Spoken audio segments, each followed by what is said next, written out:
Алдарыңыз қалай? Подкасттамыз. Иә. Напитки, семечки, доширак, кола, фанта, спрайт деп.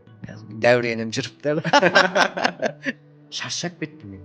Мен ешқашан да бір ортаның гүлі болған емеспін. Туысқандардың сүйкімдісі болған емеспін әйтеуір. Ондай халге қалай жеттіңіз? Не болып қалды? Содан әйтеуір расслабиться ету үшін, чтобы забыться дейді ғой. Ішті. Иә, күшті. Қанша жыл іштіңіз? 5. Мен ішкенден 4-5 өліп қалған екен. Ерсін мырзаның төртінші. Сотталмайтын ба?